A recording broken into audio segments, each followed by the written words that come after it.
Guitar tips, just the tips, just for you. Guitar tips.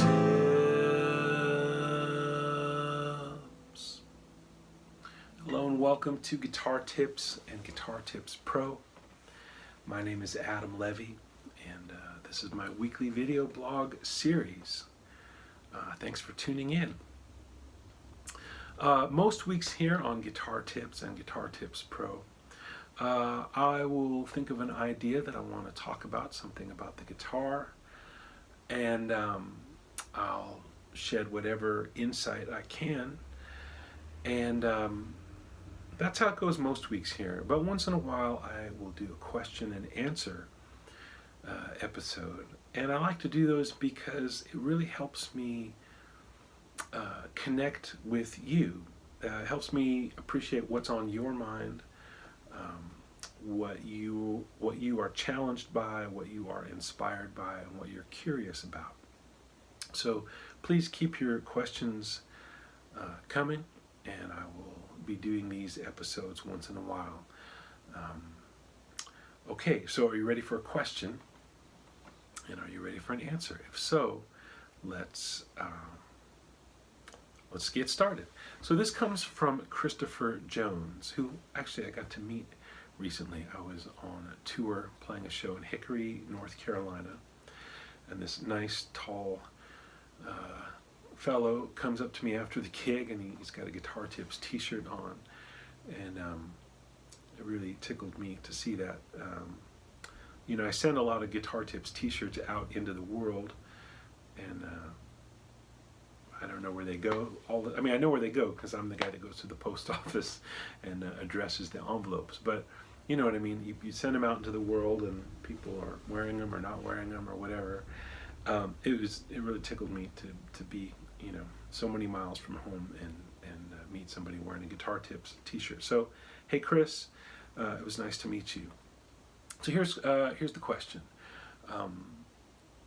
I record myself a lot. And the biggest thing I notice is that I don't let things develop long enough, although maybe on the gig I feel like I have. And so a lot of times it sounds like I am just jumping from one idea to the next. It doesn't happen all the time, but lately it seems like whenever I have a gig, I try to work things in that I may have been practicing. So it becomes a bunch of unfinished or incomplete ideas, whether they are rhythmic, melodic, etc. An old teacher of mine used to tell me, you have a bunch of great ideas, you just need to develop them. I thought by now that it wouldn't be such an issue. Well, yeah. Does that ring a bell for anyone else out there? I wanted to address this question because I think it's a very common feeling that we have. I certainly know the feeling. So let's see. To me, it's really kind of a two-sided coin. One thing is that you've got a lot of ideas and you don't know how to shut them off, or in the moment you play an idea and some little voice in your brain says, "Oh, that wasn't a very good idea. It didn't work the way I thought it would. Let's do something else. Let's abandon that idea and do something else, or let's do something safer, like something that we know works. Or yeah, let's do this thing that I was just practicing this afternoon. I've been practicing it, so I want to work it in. Whatever. There's these kind of voices in your head that kind of push you away from the real thing that you're supposed to be doing, which is developing your ideas. So one side is how do you calm those voices down, and the other side is how do you take how do you take a small idea and develop it. So let's talk about how do you take a small idea and develop it. Let's start there and then we'll deal with the other thing. Well, there are books about melodic thematic development. that talk about things like retrograde and inversion and retrograde inversion and so on. And I'm not going to get into that here because I think you could figure that stuff out even just on Wikipedia. Just, here's the phrase, and then what if you play the phrase backwards, or what if you played it upside down, inverting the intervals and so on. That could be valuable. It's not really how my brain tends to work, but when I'm developing ideas, you really, the number one thing is listen to what you're playing. So let's say we're in C minor, and you find that this is the first idea that comes to your head. 1, 2, 3, 4. So I play it 1, 2, 3, 4. So if you can't play back the thing that you just played, that means you really need to practice just listening to yourself. So 1, 2, 3, 4. So one way you could develop that is rhythmically. Play different notes but on the same rhythms. 1. So what is that rhythm? It's 2, 3, 4, and 1 and. So it's the and of 4 and then 1 and. 1, 2, 3, 4.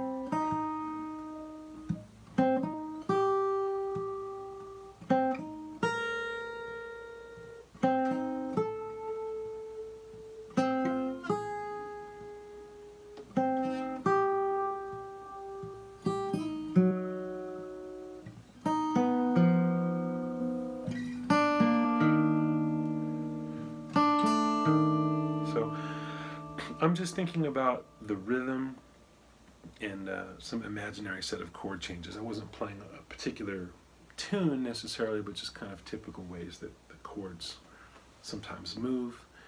So I'm just thinking how to develop off of the rhythm.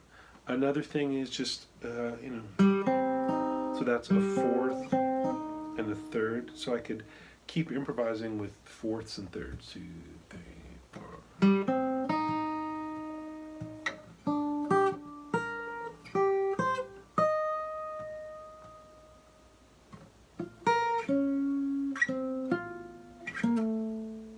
I got off track a little bit there. I'm going to try and get back on track. 2, 3, 4. So there I played 2/3. So that's not it. Let me go back to where I started. 2, 3, 4.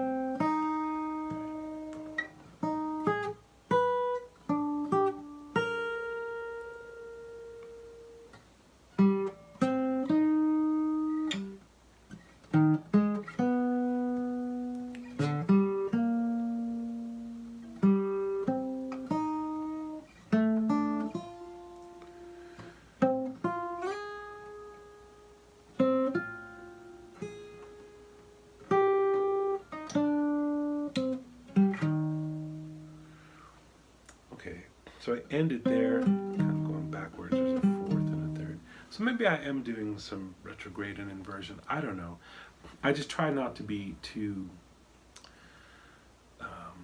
thinky about it, and try and just stay in some kind of flow. So that's something. Another way to develop your ideas is, one thing I would strongly suggest actually is listening to some music that you like that has a melody, and transcribe the melody.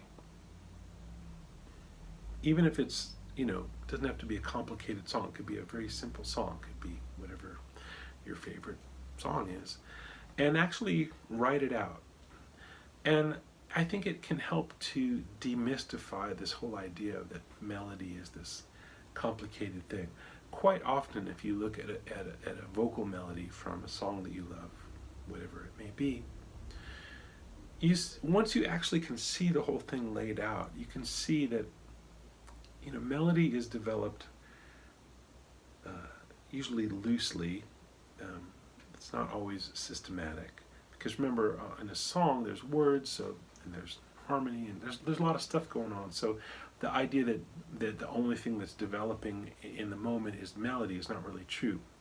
Lyric is part of what's happening, and harmony is happening. So you don't overthink the fact that you have to develop your melody in some really systematic, organized, methodical way. It should develop very easily. And when you see what melodies are really, don't just transcribe one melody, transcribe a bunch of melodies. And when you really start to see what they're made of, I think that will inform the notion of how to develop a melody. I would say just like open up the real book or some book that has a bunch of melodies in it and play the melodies. Because, I mean, information is there, that's melodic information too, but I think for most people you have to play melodies 3, 4, 5, 7, 12 times to really start to hear what's happening and feel it. Because the first bunch of times you're just reading, you've got your reading brain going, and it's almost like one of those digital images that you used to see that were popular posters in the 80s, where it just looks like a bunch of dots, and if you stare at it long enough and relax long enough, all of a sudden this like 3D image is there that you didn't see before. That's kind of what happens if you start playing melodies. If you just open up the real book and play the melody to some tune, you're gonna have to play it a bunch of times and really like relax your ears in the same way that we relax our eyes looking at the 3D posters, until you can really, really get the sense of shape that's there and not just be like in sight reading mode. Anyway, that's a lot of stuff about developing melody. As far as like silencing the noise, or I mean, that's just really an inner game thing. You might want to read a book called The Inner Game of Tennis. I found that helpful many years ago. You might try just affirmations, play some idea, and tell yourself, you don't have to say this out loud, but tell yourself, wow, that was a really good idea. I want to know more about that. Talk yourself into wanting to know more about the little ideas that you come up with. Little ideas are fine.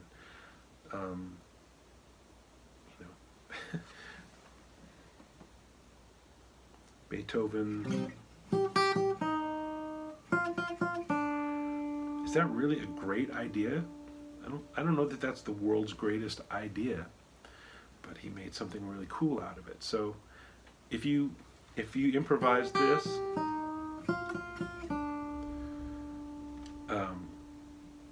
what can you do? Can you turn that into some little symphony? I mean,